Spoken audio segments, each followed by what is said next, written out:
Kami dari kelompok 4 akan menjelaskan tentang etika profesi dari seorang dokter forensik. Sebelum memulai pembahasan tentang dokter forensik itu apa, saya akan menjelaskan apa itu etika profesi. Kita mulai dari definisi dari etika. Etika yang dalam bahasa Yunani artinya adalah etikos, yang berarti timbul dari kebiasaan, adalah sesuatu di mana dan bagaimana cabang utama filsafat yang mempelajari nilai atau kualitas yang menjadi studi mengenai standar dan penilaian moral. Etika mencakup analisis dan penerapan konsep seperti benar, salah, baik, buruk, dan tanggung jawab.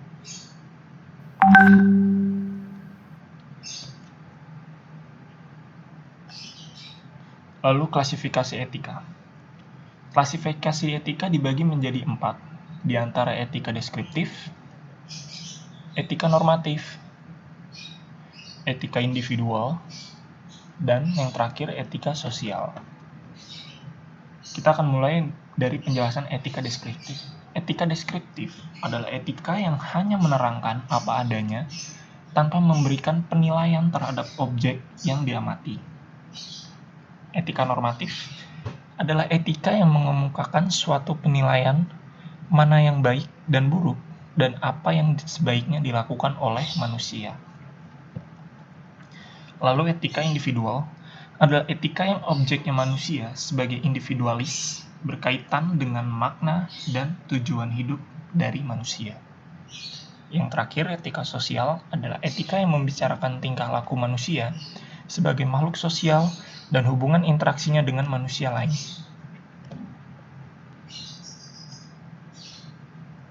Jenis etika. Pertama ada etika filosofis, ada etika teologis, etika sosiologis, dan etika deontologis. Kita mulai dari etika filosofis. Etika filosofis adalah etika yang menguraikan pokok-pokok etika atau moral menurut pandangan filsafat. Nah, untuk etika filosofi sendiri, itu adalah etika yang dipandang dari sudut filsafat, yang dimana kata filosofi sendiri berasal dari kata filosofis yang asalnya dari bahasa Yunani, yakni philos yang berarti cinta dan sophia yang berarti kebenaran atau kebijaksanaan.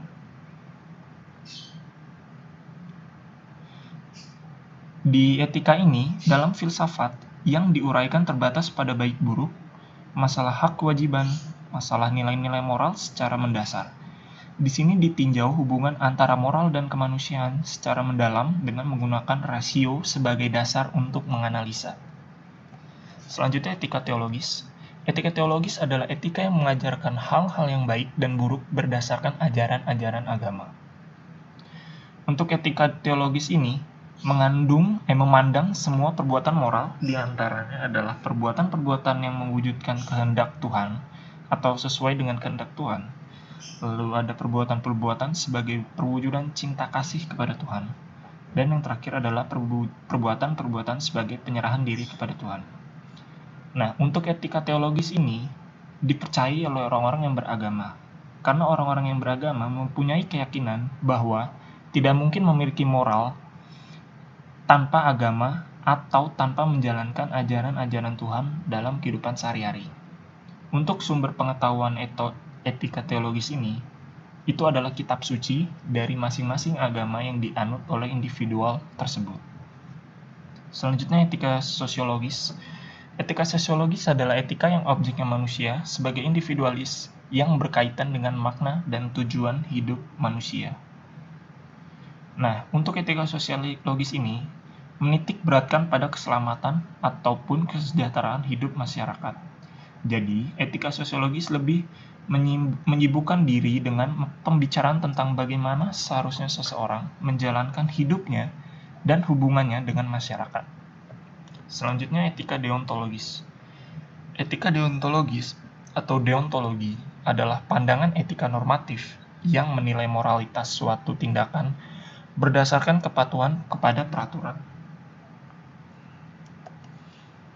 Fungsi etika.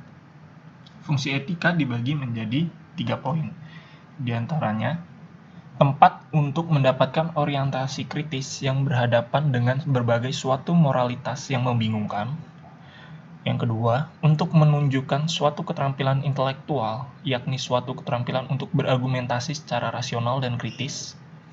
Yang ketiga adalah untuk orientasi etis ini diperlukan dalam mengambil suatu sikap yang wajar dalam suasana pluralisme atau perbedaan. Selanjutnya, profesi. Profesi adalah kata serapan dari sebuah kata dalam bahasa Inggris, profes, yang dalam bahasa Yunani yang artinya adalah janji untuk memenuhi kewajiban melakukan suatu tugas khusus serta secara tetap atau permanen. Seseorang yang berkompeten di suatu profesi tertentu disebut seorang profesional. Ciri-ciri seorang profesional.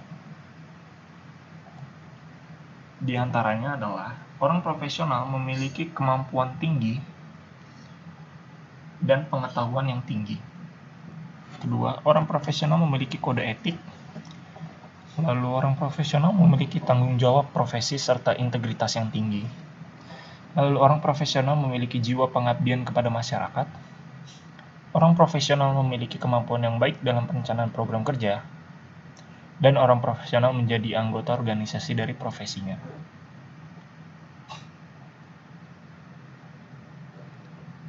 Perbedaan profesi dan pekerjaan. Di antaranya adalah dalam pekerjaan tidak perlu pelatihan khusus. Sementara seorang yang menyempurnakan suatu profesi harus memiliki banyak pelatihan khusus di bidangnya yang memungkinkannya untuk memiliki tingkat pengetahuan khusus yang lebih tinggi. Orang-orang yang sibuk dalam suatu pekerjaan tidak dibayar untuk pengetahuan mereka, tetapi hanya untuk apa yang mereka hasilkan. Sementara pekerjaan dapat disebut sebagai profesi ketika seseorang membayar untuk keterampilan khusus dan pengetahuan yang mendalam. Tidak seperti pekerjaan, profesi memiliki kode diplomatik atau kode etik. Suatu pekerjaan bersifat independen, yaitu karyanya tidak terinfeksi oleh kekuatan eksintrik apapun.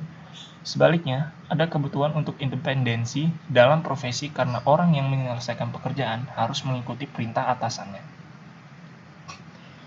Yang terakhir, tidak seperti pekerjaan, profesi membutuhkan tanggung jawab yang besar yang berada di tangan individu itu sendiri. Nah, dari pengertian etika dan profesi, kita dapat menyimpulkan apa itu etika profesi.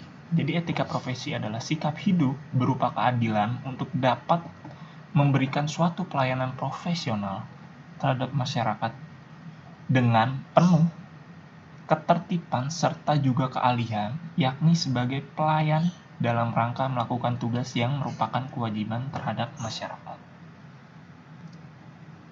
Kode etik profesi.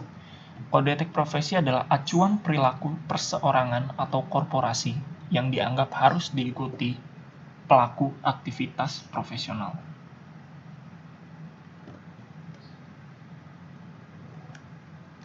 Prinsip etika profesi. Di antaranya adalah prinsip tanggung jawab.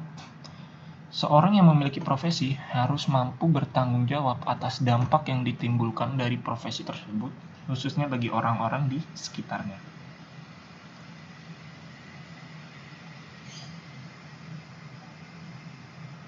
Lalu yang kedua adalah prinsip keadilan. Prinsip ini menuntut agar seseorang mampu menjalankan profesinya tanpa merugikan orang lain, khususnya orang yang berkaitan dengan profesi tersebut. Yang selanjutnya adalah prinsip otonomi. Prinsip ini didasari dari kebutuhan seorang profesional untuk diberikan kebebasan sepenuhnya untuk menjalankan profesinya. Dan yang terakhir adalah prinsip integritas moral. Seorang profesional juga dituntut untuk memiliki komitmen pribadi untuk menjaga kepentingan profesi dirinya dan masyarakat. Selanjutnya adalah fungsi etika profesi. Di antaranya adalah 1. Kode etik profesi memberikan pedoman bagi setiap anggota profesi tentang prinsip profesionalitas yang sudah digariskan. Maksudnya adalah bahwa dengan kode etik profesi ini, pelaksana profesi mampu mengetahui suatu hal yang boleh dilakukan dan yang tidak boleh dilakukan. Lalu, kode etik profesi merupakan sarana kontrol sosial bagi masyarakat atas profesi yang bersangkutan. Maksudnya adalah bahwa etika profesi dapat memberikan suatu pengetahuan kepada masyarakat agar dapat memahami arti pentingnya suatu profesi, sehingga memungkinkan pengontrolan terhadap pelaksana di lapang kerja atau kalangan sosial. Selanjutnya adalah kode etik profesi mencegah campur tangan pihak di luar organisasi profesi tentang hubungan etika dalam keanggotaan profesi. Arti tersebut dapat dijelaskan bahwa para pelaksana profesi pada suatu instansi atau perusahaan yang lain tidak boleh mencampuri pelaksanaan profesi di lain instansi atau perusahaan. Selanjutnya kita masuk ke tujuan kode etik profesi. Di antaranya adalah untuk menjunjung tinggi martabat seorang profesi, untuk menjaga dan memelihara kesejahteraan para anggota, untuk meningkatkan pengabdian para anggota profesi, dan untuk meningkatkan mutu profesi, dengan mempunyai organisasi profesional yang kuat, terjalin erat, dan untuk menentukan baku standarnya sendiri.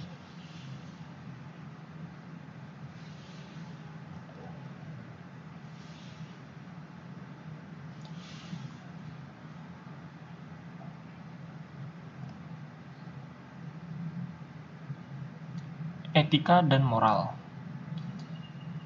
Etika dan moral merupakan jenis kata yang sering kali ditemukan dan dikatakan dalam kehidupan sehari-hari.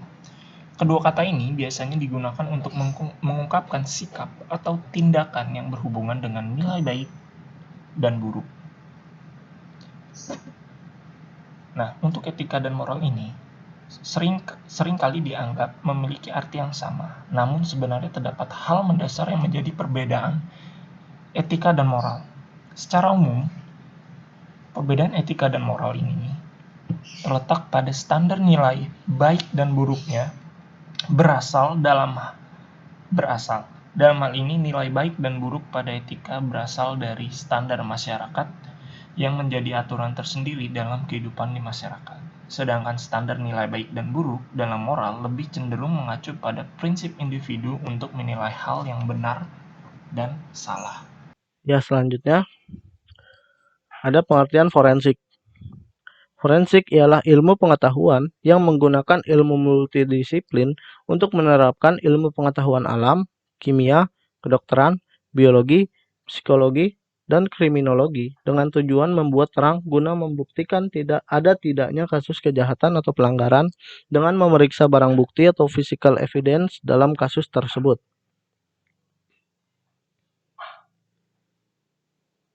Lalu kegunaan forensik. Ilmu forensik adalah sebuah alat penting dalam setiap investigasi kriminal atau proses hukum. Ilmuwan forensik mampu menjelaskan fakta-fakta melalui laporan ilmiah yang menjelaskan semua analisis dan percobaan-percobaan yang digunakan untuk mendapatkan sebuah kesimpulan yang relevan dengan masalah yang disengketakan. Informasi yang didapat dari ilmu forensik. Yang pertama ada information on corpus delicti, yaitu dari pemeriksaan baik TKP maupun barang bukti dapat menjelaskan dan membuktikan bahwa telah terjadi suatu tindak pidana. Yang kedua, information on modus operandi. Beberapa pelaku kejahatan mempunyai cara-cara tersendiri dalam melakukan kejahatan dengan pemeriksaan barang bukti kaitannya dengan modus operandi sehingga dapat diharapkan siapa pelakunya. Yang ketiga, ada linking a suspect with a victim. Pemeriksaan terhadap barang bukti di TKP ataupun korban dapat mengakibatkan keterlibatan tersangka dengan korban karena dalam suatu tindak pidana pasti ada material dari tersangka yang tertinggal pada korban. Yang keempat ada linking a person to a crime scene. Setelah terjadi tindak pidana, banyak kemungkinan terjadi terhadap TKP maupun korban yang dilakukan oleh orang lain selain tersangka mengambil keuntungan. Lalu ada disproving or supporting a witness testimony. Pemeriksaan terhadap barang bukti dapat memberikan petunjuk apakah keterangan yang diberikan oleh tersangka ataupun saksi berbohong atau tidak. Lalu ada identification of a suspect, yaitu barang bukti terbaik yang dapat digunakan untuk mengidentifikasi seorang tersangka adalah sidik jari, karena sidik jari mempunyai sifat sangat karakteristik dan sangat individu bagi setiap orang. Lalu ada satu lagi yaitu providing investigative leads. Pemeriksaan dari barang bukti dapat memberikan arah yang jelas dalam penyidikan.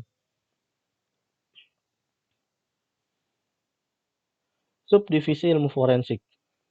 Ilmu forensik memiliki 11 subdivisi, yaitu 1. Kriminalistik, forensik antropologi, digital forensik, forensik entomologi, forensik arkeologi, forensik geologi, forensik meteorologi, forensik odontologi, forensik patologi, forensik psikiatri, forensik toksiologi.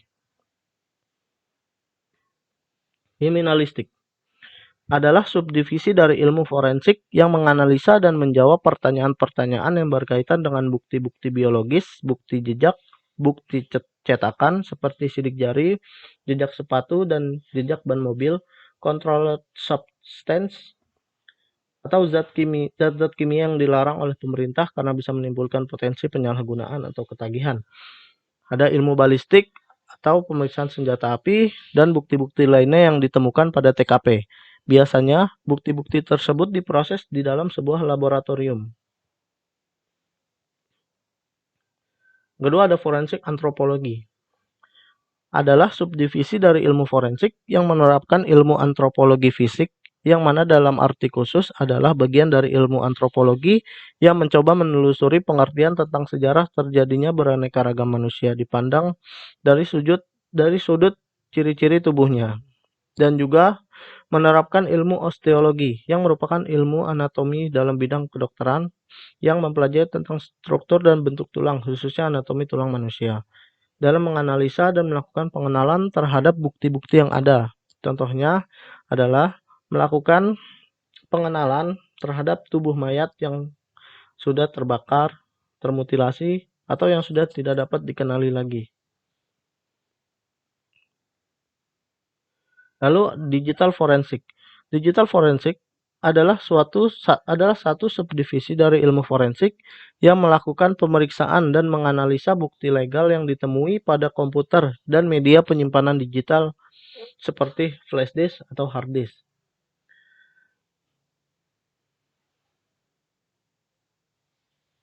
Lalu ada forensik entomologi.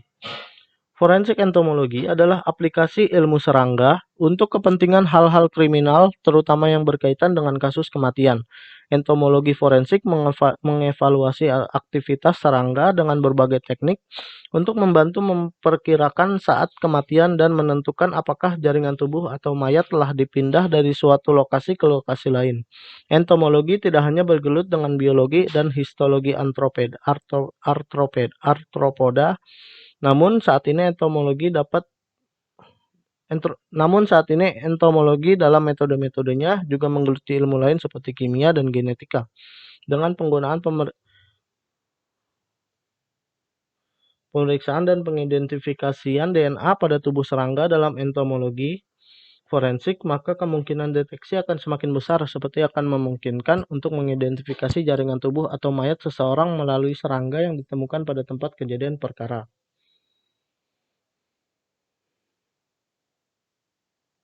Lalu ada forensik arkeologi. Forensik arkeologi adalah ilmu forensik yang merupakan aplikasi dari prinsip-prinsip arkeologi, teknik-teknik, dan juga metodologi-metodologi yang legal atau sah. Arkeolog biasanya dipekerjakan oleh polisi atau lembaga-lembaga hukum yang ada untuk membantu menemukan, menggali bukti-bukti yang sudah terkubur pada tempat kejadian perkara. Lalu ada forensik geologi. Forensik geologi adalah ilmu yang mempelajari bumi dan menghubungkannya dengan ilmu kriminologi melalui analisis tanah, batuan, Forensik geologis dapat menentukan di mana kejahatan terjadi. Contoh kasus, beton dari sebuah tempat yang diduga diledakkan kemudian mengalami kebakaran akan memiliki ciri fisik yang berbeda dengan beton yang hanya terbakar saja tanpa adanya ledakan. Ledakan sebuah bom, misalnya, mungkin akan memiliki perbedaan dengan ledakan dinamit.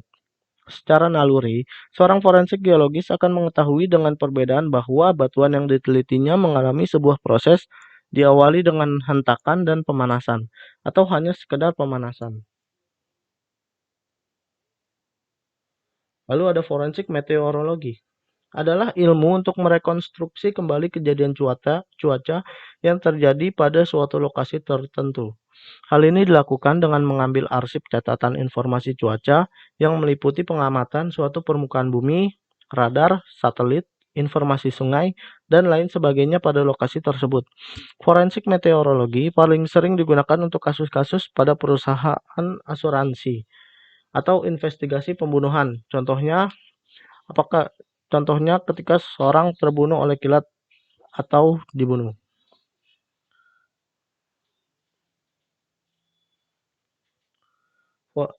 Lalu ada forensik patologi. Forensik patologi adalah cabang dari ilmu forensik yang berkaitan dengan mencari penyebab kematian berdasarkan pemeriksaan pada mayat atau otopsi. Ahli patologi secara khusus memusatkan perhatian pada posisi jenazah korban, bekas-bekas luka yang tampak, dan setiap bukti material yang terdapat di sekitar korban, atau segala sesuatu yang mungkin bisa memberikan petunjuk awal mengenai waktu dan sebab-sebab kematian. Lalu ada forensik psikiatri. Forensik psikiatri adalah ilmu forensik yang menyangkut keadaan mental tersangka atau para pihak dalam perkara perdata.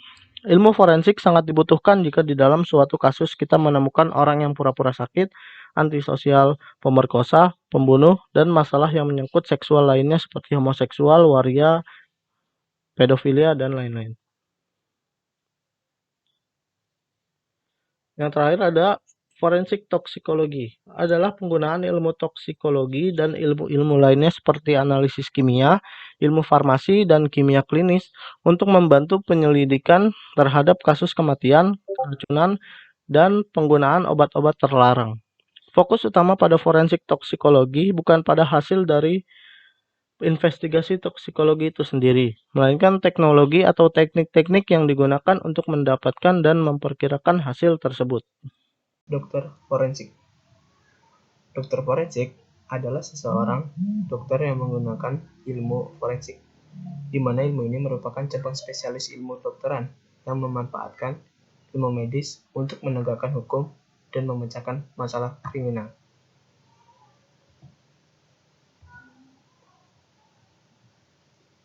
Tugas dokter forensik.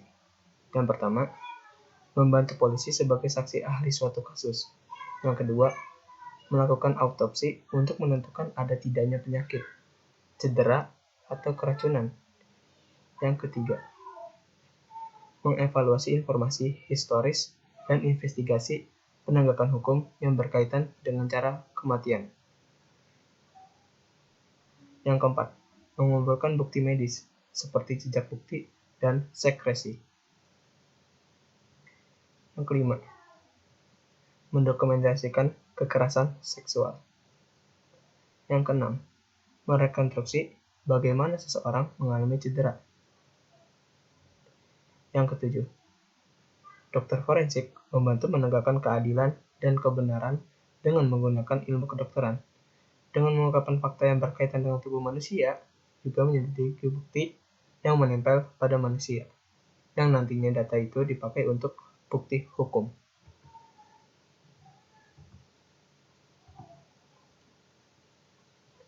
Ilmu kedokteran forensik. Ilmu kedokteran forensik merupakan salah satu disiplin ilmu kedokteran klinis. Ilmu forensik selalu dikaitkan dengan penegakan hukum, khususnya aspek hukum pidana.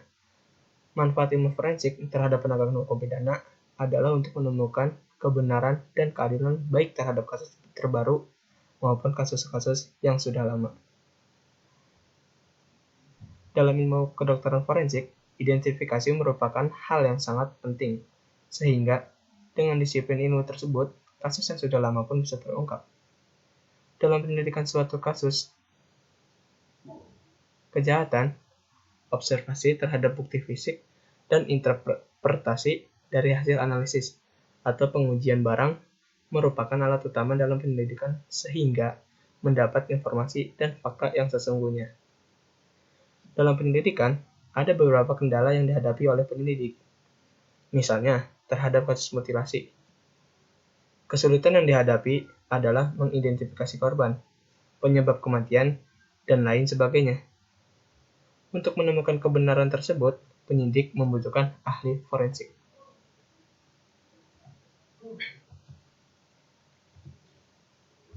Sejarah etika profesi kedokteran. Perkembangan etika kedokteran yang sangat awal terjadi sejak beberapa ratus tahun sebelum Tarik Masehi di Yunani. Nama-nama seperti Hippocrates, Hammurabi, dan Imhotep memperkenalkan bentuk etika yang mengikuti Theseum ke dalam naskah etika kedokteran. Penyembuhan penyakit dilakukan di tempat ibadah, karena penyakit diyakini diberikan oleh Tuhan. Walaupun Hippocrates sudah mulai memperkenalkan prinsip berbuat baik dan menyimpan rahasia pasien. Konflik dalam pemahaman etika pelayanan kesehatan memuncak dalam abad pertengahan di Eropa, disebabkan oleh pemisahan Gerea atau Katolik Roma dan negara atau para raja. Para raja, bangsawan, dan kaum elit bisa mendapatkan pelayanan yang lebih baik karena mampu membayar. Sedangkan rakyat jelata menggantungkan pelayanan kesehatan mereka pada keikhlasan yang diberikan oleh gereja atau altruistik. Perbedaan ini merupakan kenyataan yang terus mengganggu penyusunan kode etik profesi pada kurun-kurun waktu sesudahnya. Ikatan Dokter Indonesia didirikan pada tanggal 24 Oktober 1950 dengan akta notaris R. Kadiman, Jakarta. Pada pendiri yang menghadap notaris adalah Dr. H.R. Soeharto, Dr. Sarwono Prawiroharjo, Dr. R. Pringadi, Dr. Au Eng Liang, Dr. Tan Eng Ti, dan Dr. Hadrianus Sinaga. Kode Etik Kedokteran Indonesia atau Kodeki pertama kali disusun dan disahkan dalam Musyawarah Kerja Sosial Kedokteran Indonesia pada tahun 1969. Berturut-turut, Kodeki diperbaiki pada tahun 1981, 1993, dan 2012.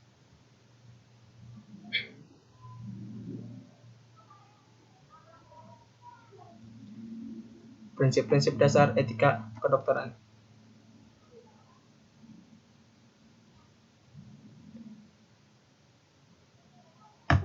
Di sini ada 4. Ada beneficence, non-maleficence, justice, dan autonomy.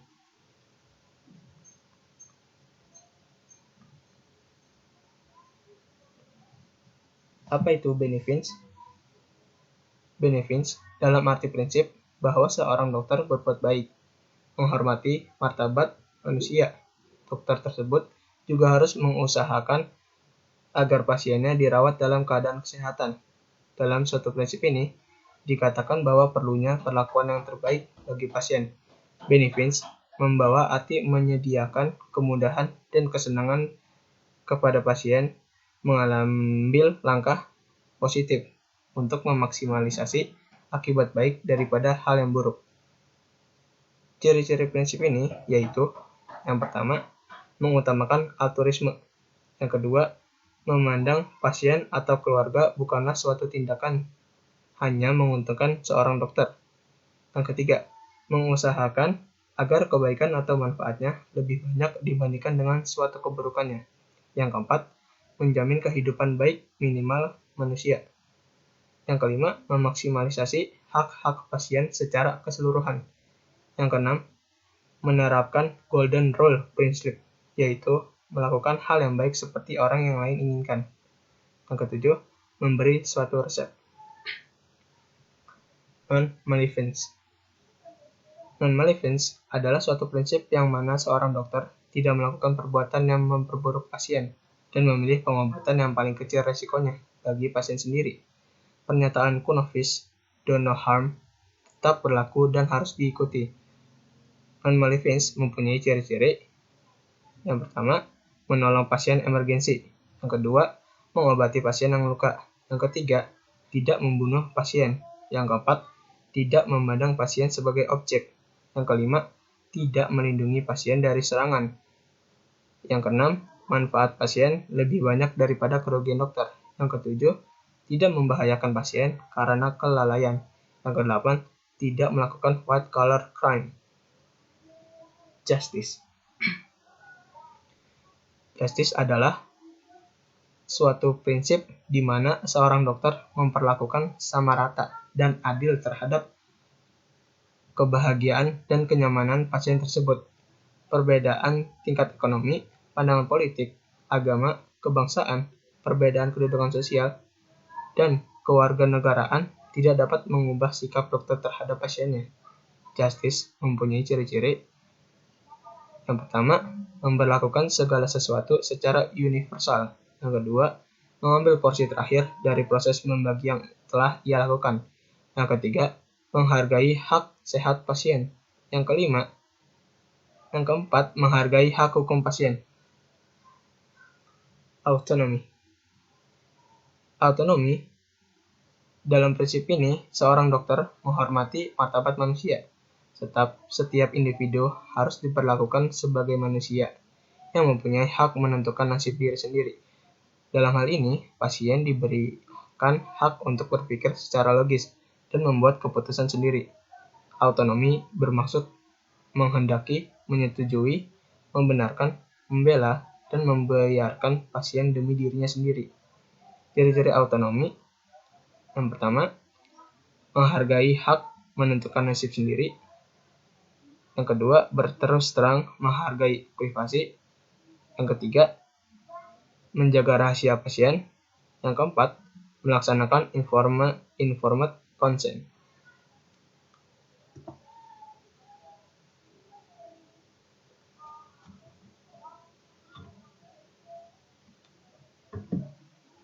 Kode etik kedokteran.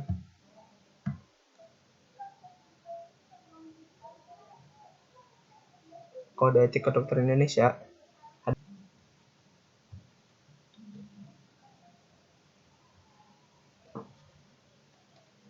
Kode etik kedokteran Indonesia dibagi menjadi 4. Ada kewajiban umum, kewajiban terhadap pasien, kewajiban dokter terhadap teman sejawat, dan kewajiban dokter terhadap diri sendiri.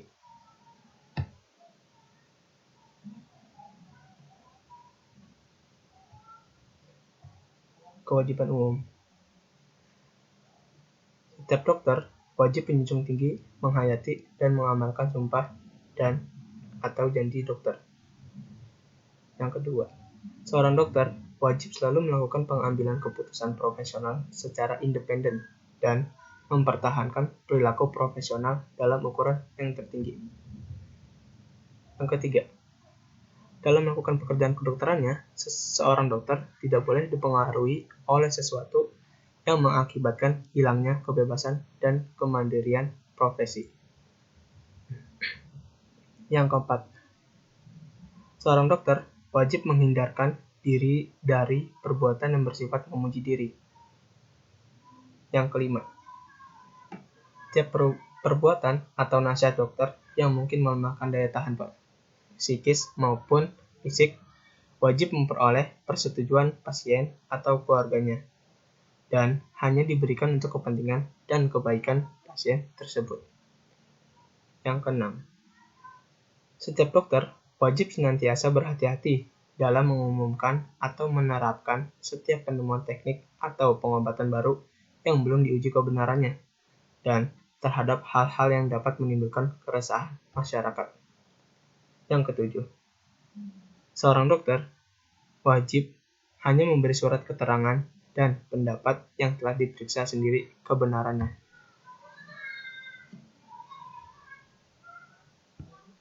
Yang kedelapan, seorang dokter wajib dalam praktik medisnya memberikan pelayanan secara kompeten dengan kebebasan teknis dan moral sepenuhnya, disertai rasa kasih sayang atau compassion dan penghormatan atas martabat manusia. Yang kesembilan, seorang dokter wajib bersikap jujur dalam berhubungan dengan pasien dan sejawatnya, dan berupaya mengingatkan sejawatnya pada saat menangani pasien dia diketahui memiliki kekurangan dalam karakter atau kompetensi, atau yang melakukan penipuan atau penggelapan. Yang ke-10,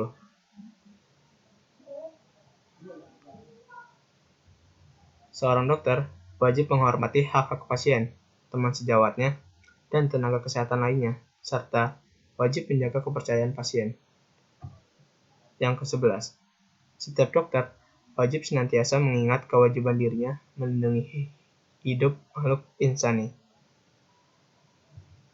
Yang ke-12, dalam melakukan pekerjaannya, seorang dokter wajib memperhatikan keseluruhan aspek pelayanan kesehatan yang meliputi promotif, preventif, kuratif, dan rehabilitatif, baik psikis maupun psikososial, kultural, pasiennya, serta berusaha menjadi pendidik dan pengabdi sejati masyarakat.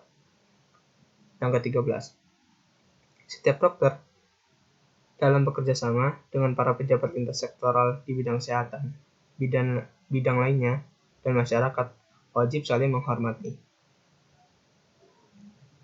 Kewajiban dokter terhadap pasien. Yang pertama, seorang dokter wajib bersikap tulus ikhlas dan mempergunakan seluruh keimanan dan keterampilannya untuk kepentingan pasien, yang ketika ia tidak mampu melakukan sesuatu pemeriksaan atau pengobatan atas persetujuan pasien atau keluarganya, ia wajib merujuk pasien kepada dokter yang mempunyai keahlian untuk itu. Yang kedua, setiap dokter wajib memberikan kesempatan pasiennya agar senantiasa dapat berinteraksi dengan keluarga dan penasihatnya, termasuk dalam beribadah dan penyelesaian masalah pribadi lainnya. Yang ketiga, setiap dokter wajib merahasiakan segala sesuatu yang diketahuinya tentang seorang pasien, bahkan juga setelah seorang pasien itu meninggal dunia. Yang keempat, setiap dokter wajib melakukan pertolongan darurat sebagai suatu wujud tugas perikemanusiaan, kecuali bila ia yakin ada orang lain bersedia dan mampu memberikannya. Kewajiban dokter terhadap teman sejawat. Yang pertama, setiap dokter memperlakukan teman sejawatnya sebagaimana ia sendiri ingin diperlakukan.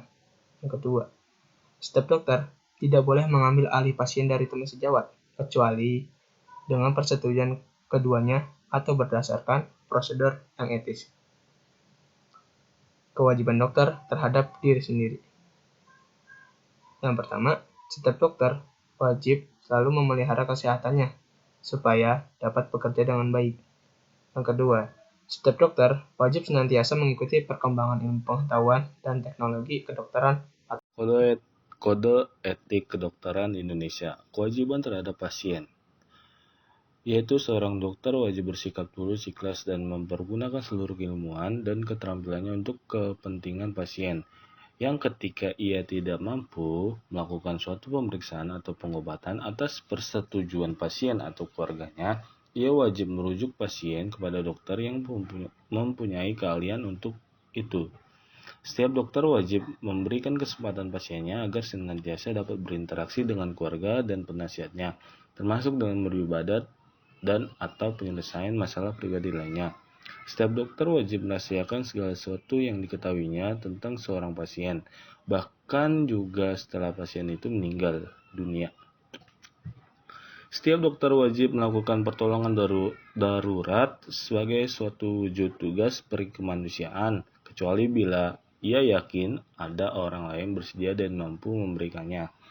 Di sini terdiri dari pasal-pasalnya, yaitu pasal 14 berbunyi seorang dokter wajib bersikap tulus, ikhlas, dan mempergunakan seluruh keilmuan dan keterampilannya untuk kepentingan pasien, yang ketika ia tidak mampu melakukan suatu pemeriksaan atau pengobatan atas persetujuan pasien atau keluarganya, ia wajib merujuk pasien kepada dokter yang mempunyai keahlian untuk itu.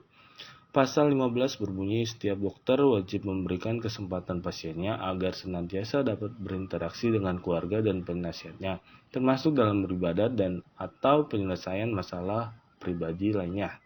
Pasal 16, setiap dokter wajib merahasiakan segala sesuatu yang diketahuinya tentang seorang pasien, bahkan juga setelah pasien itu meninggal dunia. Pasal 17, setiap dokter melakukan pertolongan darurat sebagai suatu wujud atas peri kemanusiaan kecuali bila ia yakin ada orang lain bersedia dan mampu memberikannya. Kewajiban terhadap teman sejawat. Setiap dokter memperlakukan teman sejawatnya sebagaimana ia sendiri ingin diperlakukan. Setiap dokter tidak boleh mengambil alih pasien dari teman sejawat kecuali dengan persetujuan keduanya atau berdasarkan prosedur yang etis. Di sini ada pasal-pasalnya juga. Terdiri dari pasal-pasal juga, yaitu ada pasal 18 yang berbunyi setiap dokter memperlakukan teman sejawatnya sebagaimana ia sendiri ingin diperlakukan. Pasal 19, setiap dokter tidak boleh mengambil alih pasien dari teman sejawat kecuali teman persetujuan keduanya atau berdasarkan prosedur yang etis. Kewajiban terhadap diri sendiri. Setiap dokter wajib selalu memelihara kesehatannya supaya dapat bekerja dengan baik.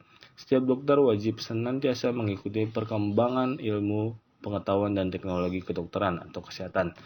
Yang sendiri ini ada pasal-pasalnya juga. Terdiri dari pasal 20 yang berbunyi setiap dokter wajib selalu memelihara kesehatannya supaya dapat bekerja dengan baik.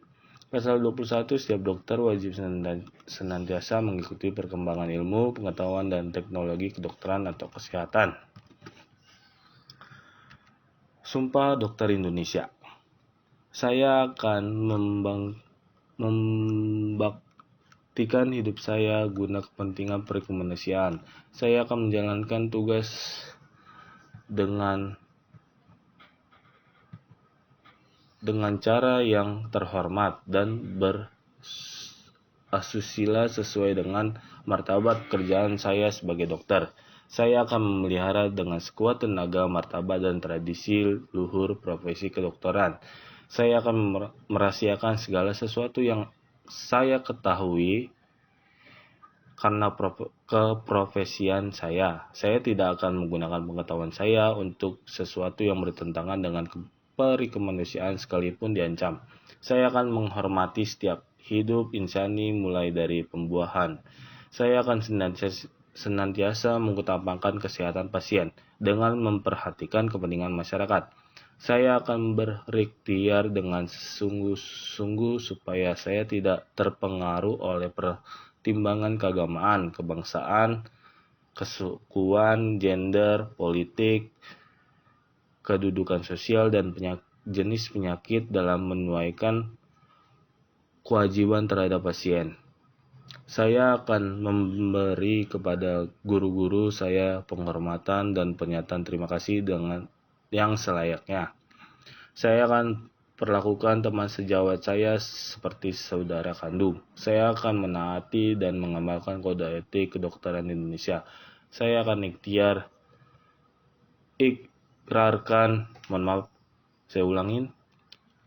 Saya ikrarkan sumpah ini dengan sungguh-sungguh dan dengan mempertaruhkan kehormatan diri saya. Sumpah Dokter Indonesia adalah sumpah yang dibacakan oleh seorang yang akan menjalani profesi dokter Indonesia secara resmi. Sumpah Dokter Indonesia didasarkan oleh Deklarasi Jenewa tahun 1948 yang isinya menyempurnakan sumpah Hippocrates. Lafal Sumpah Dokter Indonesia pertama kali digunakan pada 1960 dan diberikan kedudukan hukum dengan peraturan pemerintah nomor 26 tahun 1960. Sumpah mengalami perbaikan pada 1983 dan 1997. Lafal sumpahnya yaitu demi Allah saya akan bersumpah bahwa saya akan membaktikan hidup saya guna kepentingan peri kemanusiaan. Saya akan menjalankan tugas dengan cara yang terhormat dan berasusila sesuai dengan martabat pekerjaan saya sebagai dokter. Saya akan memelihara dengan sekuat tenaga, martabat, dan tradisi seluruh profesi kedokteran. Saya akan merahasiakan segala sesuatu yang saya ketahui karena keprofesian saya. Saya tidak akan menggunakan pengetahuan saya untuk sesuatu yang bertentangan dengan peri kemanusiaan sekalipun diancam. Saya akan menghormati setiap hidup insani mulai saat pembuahan. Saya akan senantiasa mengutamakan kesehatan pasien dengan memperhatikan kepentingan masyarakat. Saya akan berikhtiar dengan sungguh-sungguh supaya saya tidak terpengaruh oleh pertimbangan keagamaan, kebangsaan, kesukuan, gender, politik, kedudukan sosial, dan jenis penyakit dalam menunaikan kewajiban terhadap pasien. Saya akan memberi kepada guru-guru saya penghormatan dan pernyataan terima kasih yang selayaknya. Saya akan perlakukan teman sejawat saya seperti saudara kandung. Saya akan menaati dan mengamalkan kode etik kedokteran Indonesia. Saya ikrarkan sumpah ini dengan sungguh-sungguh dan mempertaruhkan kehormatan diri saya. Fungsi penyidikan dan bantuan ilmu forensik, khususnya ilmu kedokteran forensik. Fungsi penyidikan adalah merupakan tugas fungsi teknis research kepolisian yang mempunyai tujuan membuat suatu perkara menjadi jelas, yaitu dengan mencari dan menemukan kebenaran material yang selengkap-lengkapnya tentang suatu perubahan atau tindak pidana yang terjadi. Penyidikan itu sendiri adalah suatu proses untuk mempelajari dan mengetahui apa yang terjadi di masa lampau dan dalam kaitannya dengan tujuan dari penyidikan itu sendiri. Penyidik dengan seyogiannya harus melakukan penyidikan dengan sebaik-baiknya dalam melaksanakan tugas yang dibebankan pada penyidik. Umumnya, penyidik memanfaatkan sumber-sumber informasi untuk membuat jelas dan terang suatu perkara. Sumber-sumber informasi yang dipakai penyidik untuk mengetahui apa yang telah terjadi adalah barang-barang bukti atau physical evidence seperti anak peluru, bercadara, jejak impression dari alat, jejak ban, jejak dari sepatu, dan sebagainya, narkotika, tumbuh-tumbuhan, dokumen serta catatan seperti cetak palsu, surat penyulikan, tanda-tanda pengenal diri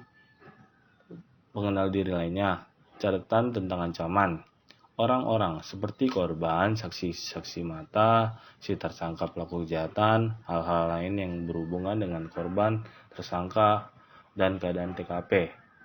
Pemeriksaan di tempat kejadian perkara. Bila mana pihak penyidik mendapat laporan bahwa suatu tindak pidana yang mengakibatkan kematian korban telah terjadi, maka pihak penyidik dapat meminta atau memerintahkan dokter untuk melakukan pemeriksaan di tempat kejadian perkara atau TKP tersebut sesuai dengan hukum acara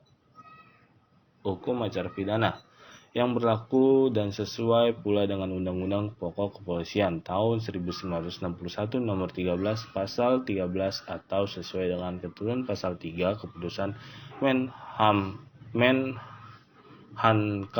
atau Pangap nomor Kep /B/17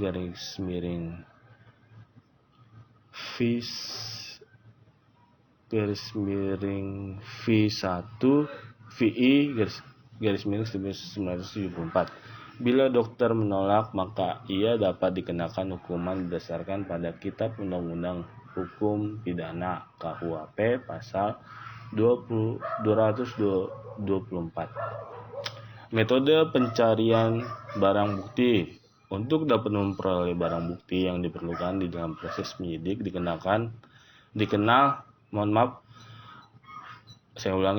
Untuk dapat memperoleh barang bukti yang diperlukan dalam proses penyidikan dikenal 5 macam metode, yaitu strip method, double strip or grid method, spiral method, zone method, dan well method.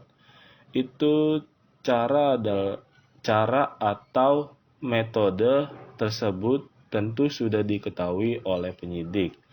Perlu pula diketahui oleh dokter yang melakukan pemeriksaan di TKP agar tidak merubah atau merusak keaslian dari keadaan TKP. Strip method. Caranya adalah 3 orang petugas masing-masing berdampingan, yang satu dengan yang lain dalam jarak yang sama dan tertentu.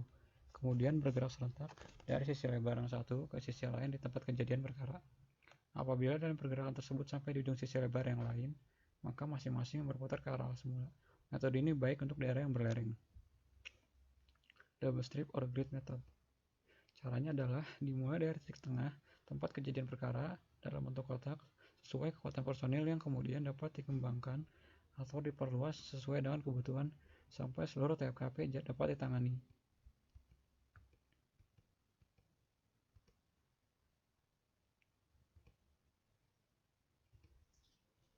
Spiral method.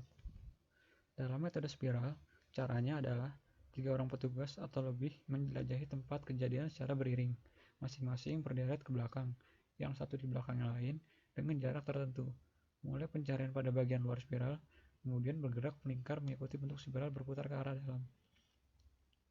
Metode ini baik untuk daerah lapang bersemak atau berhutan. 4. Zone method. Caranya adalah luasnya tempat kejadian perkara dibagi menjadi 4 bagian, dan dari tiap bagian dibagi menjadi 4 bagian. Jadi masing-masing 1/16 bagian dari luas tempat kejadian perkara seluruhnya. Untuk tiap-tiap 1/16 bagian tersebut, ditunjuk 2-4 orang petugas untuk menggeledah. Metode ini baik diterapkan untuk pekarangan rumah atau tempat tertutup.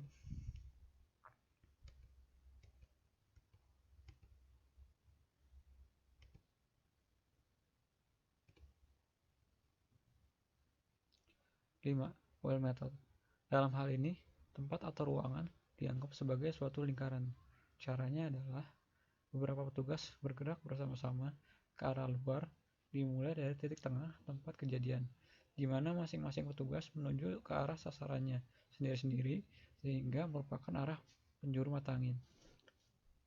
Metode ini baik untuk ruangan. Dalam mencari bukti-bukti tersebut, diperlukan ketelitian di samping imajinasi para penyidik. Kalau misalnya ruangan yang diperiksa itu ialah ruang tertutup, maka harus diperhatikan kotoran pada lantai, cat, kloset, pakaian, tirai, gorden, dan lain-lain. Kecelakaan, bunuh diri, atau pembunuhan. Kecelakaan, bunuh diri, atau pembunuhan adalah merupakan permasalahan yang harus dapat dijawab, dibuat terang dan jelas oleh dokter dan khususnya oleh penyidik. Kejelasan tersebut memang diperlukan dan harus diusahakan karena baik kecelakaan, bunuh diri, atau pembunuhan membawa implikasi yang berbeda-beda baik ditinjau dari sudut penyidikan maupun dari sudut proses peradilan pada umumnya. Kematian karena kecelakaan. Kematian karena kecelakaan, accidental death, masih merupakan kasus yang masuk di dalam ruang lingkup penyidikan. Dalam kasus kecelakaan ini, sering dihadapi dengan kasus di mana tanda-tanda kekerasan lebih jelas terlihat, akan tetapi tidak ada satu petunjuk pun atau tanda-tanda yang mengarahkan adanya unsur-unsur kriminal sebagai penyebab kecelakaan itu sendiri.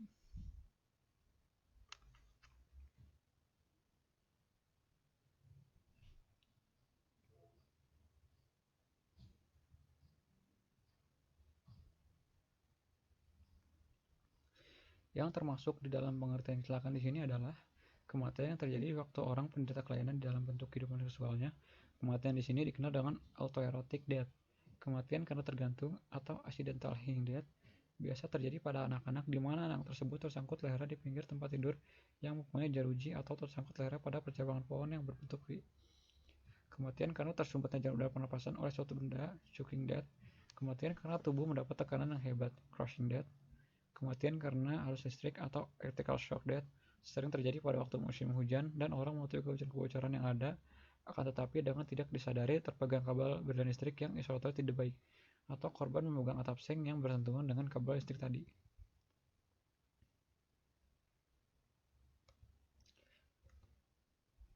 Bunuh diri atau pembunuhan. Bunuh diri atau pembunuhan dapat diketahui dari pemeriksaan di TKP, pemeriksaan mayat, pemeriksaan benda-benda bukti lainnya, informasi para saksi, dan sebagainya. Bunuh diri. Pada bunuh diri, tempat yang dipilih biasanya tersembunyi. Pintu dikunci dari dalam, keadaan ruangan tenang dan teratur rapi. Alat yang sering dipakai biasanya alat yang ada di dalam ruangan itu sendiri. Alat tersebut biasanya masih ada, seiring didapatkan surat-surat peninggalan yang isinya berkisar keputusasaan atau merasa bersalah. Korban berpakaian rapi dan dalam keadaan rapi. Pembunuhan. Pada pembunuhan, tidak ada tempat tertentu, keadaan ruangan kacau balau, dan sering ada barang yang hilang. Alat yang dipakai biasanya alat yang dibawa atau dipersiapkan oleh pembunuh, sehingga biasanya alat tersebut tidak ditemukan di tempat kejadian. Pakaian korban tidak beraturan dan sering terdapat robekan, dan mungkin pula dapat ditemukan surat yang bernada ancaman.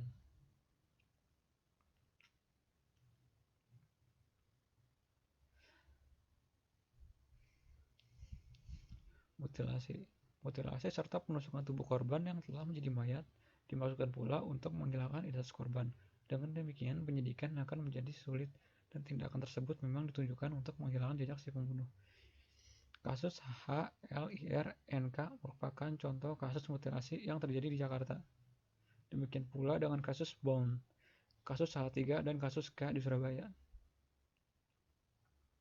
Di dalam kasus mutilasi terdapat 4 masalah pokok yang harus diperoleh kejelasannya, baik bagi dokter yang membuat visum et repertum dan khususnya bagi penyidik dalam usaha untuk mendapatkan kelengkapan barang bukti sehingga proses penyidikan dan peradilan dapat berjalan dengan lancar.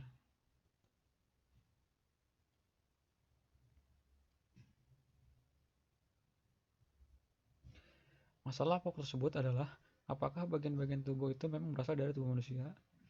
Jika bagian-bagian tubuh tersebut memang berasal dari manusia, apakah berasal dari orang yang sama, satu individu yang lain, identitasnya, apa yang menyebabkan kematian?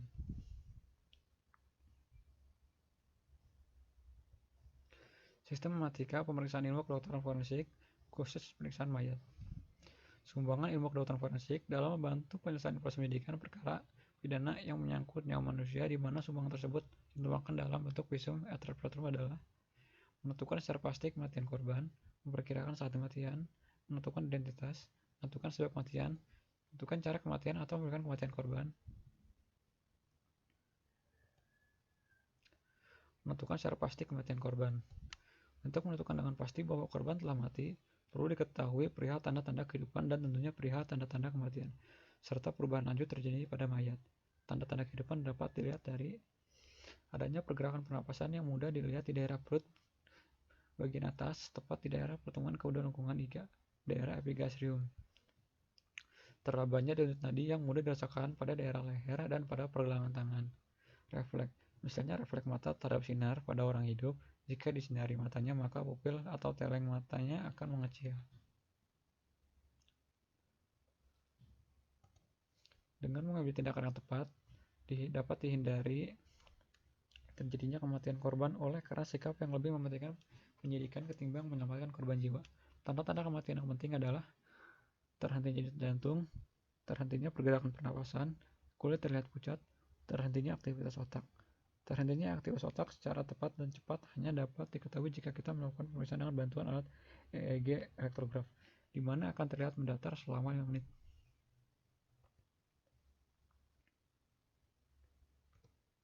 Dengan telah ditentukan atau diketahui bahwa korban telah mati, maka pemeriksaan TKP dapat dilakukan dengan tenang, cermat, tepat, dan teliti. Perubahan lanjut yang terjadi pada mayat adalah penurunan suhu tubuh mayat, terjadinya lebam mayat, terjadinya kaku mayat, terjadinya pembusukan mayat, terjadinya adiposere, dan mumifikasi. Memperkirakan saat kematian. Saat kematian korban hanya dapat diperkirakan karena penentuan secara pasti sampai saat ini belum dimungkinkan. Untuk dapat memperkirakan saat kematian, diperlukan pengamatan, pencatatan, dan penafsiran yang baik, terutama dari perubahan lanjut yang terjadi pada mayat. Menentukan sebab kematian. Untuk dapat menentukan sebab kematian secara pasti mutlak, harus dilakukan pembedahan mayat, autopsi atau autopsi, dengan atau tanpa pemeriksaan tambahan seperti pemeriksaan mikroskopis, pemeriksaan toksikologis, pemeriksaan bakteriologis, dan lain sebagainya tergantung kasus yang dihadapi. Tanda pembedahan mayat tidak mungkin dapat tentukan sebab kematian secara pasti. Contoh sebab kematian: karena tusukan benda tajam, karena tembakan senjata api, karena pencekikan, karena keracunan morfin, karena tenggelam, karena terbakar, karena kekerasan benda tumpul. Menentukan identitas. Menentukan identitas korban menjadi halnya penentuan identitas pada tersangka pelaku kejahatan merupakan bagian terpenting dari penyidikan. Dengan dapat ditentukannya identitas dengan tepat, dapat dihindari kekeliruan dalam proses peradilan yang dapat berakibat fatal. Kasus Haryono di Surabaya merupakan pengalaman yang amat berharga. Faktor manusia yang seperti yang dimaksud harus selalu diingat. Penentuan identitas korban dilakukan dengan identifikasi sebagai berikut: visula, dokumen, perhiasan, pakaian, medis.